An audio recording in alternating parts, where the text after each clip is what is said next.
چما سۆران لای پەیامنێرمان ئازاد ئۆمەراوەیی ئازاد سڵاوی خوا لێبێت لای تۆ بەگشتی چالاکیەکانی سۆران چیان و بەتایبەتی ئامادەکاریەکان بۆ ڕوبەڕووبوونەوە خۆپاراستن لە ڤایرۆسی کۆرۆنا چی هەیە؟ زەلال سڵاو لە تۆ و لە بینەرانی بەڕێز بێتن.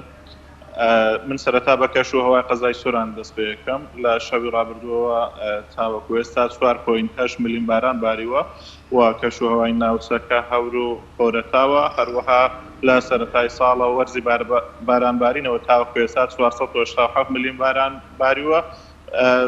ساڵی ڕابردوو زیاتر باری بوو، تاوەکو ئێستا 777 ملیم باران باری بوو، جیاوازیەکەی نزیکەی 300 ملیم دەبێتن. سەبارەت بە ڕێکارەکانی خۆپارێزی لە ڤایرۆسی کۆرۆنا تاوەکو ئێستا لە مەرجی نێودەوڵەتی حاجی ئۆمەرا نزیکەی 800 هاوڵاتی هەرێمی کوردستان هاتوونەتەوە لە ڕێگای مەرجی نێودەوڵەتی حاجی ئۆمەرانەوە. 450 هاوڵاتیان لە ئوتێلەکانی سۆران و ڕەواندزن، شوێنیان بۆ دابینکراوە هەر 12 کاتژمێر جارێک لە ڕێگای گەرمی پێوەوە پشكنینیان بۆ ئەکرێتن. ئەوەی جێگای خۆشحاڵی تاوەکو ئێستا و هاوڵاتیانی هاتوونەتەوە ناوچەکە هیچ گومانێکی ئەویان لێ ناکرێتەوە هەڵگری ڤایرۆسی کۆرۆنا بن، تاوەکو 14 ڕۆژەکانیشیان تەواوە بن لە ئوتێلەکانی ناوچەکە دەمێننەوە.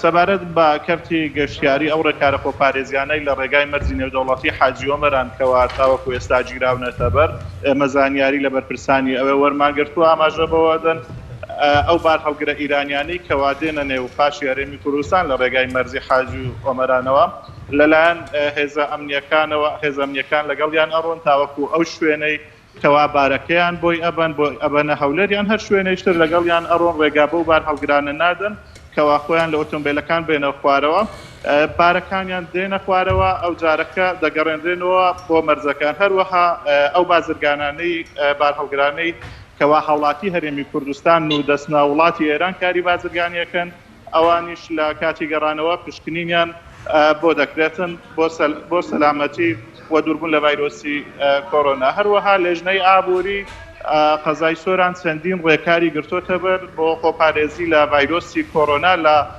قەزاکە بەردەوام بەسەر چێشخانە و چێشخانەکانی ناوچەکەدا ئەگەڕێن بۆ ئەوەی زیاتر پاکخاوێنی ڕەچاو بکەن بۆ دووربوون لە ڤایرۆسی کۆرۆنا. کافتریای ناوچەکە نێرگە لە شێشانیان تیادا قەدەغە کردوون، قەدەغەی لەو کافتریانەکەوە نێرگە لە بچێشترێت تەنها ڕێگا بە چاو شەربەت و نیسکافە دەدێتن، هەروەها پێویستە کەلوپەلی سەفەریش بەکاربهێنن تەنها یەکجار بۆ ئەوەی دوور بن لە ڤایرۆسی کۆرۆنا. هەروەها تاوەکو کاتژمێر 11 شەویش ڕێگان پێدراوەکەوە کافتریاکانیان بکەنەوە. زۆر باشە ئازاد، ئەمەوێ ئەوە بزانم لە ڕووی دەرونیەوە هاوڵاتیان تا چەندە دەرونیان ئارامەوە ڕێنماییەکانی تەندروستی تا چەندە جێبەجێ دەکرێت لەلایەن تاکەکانەوە؟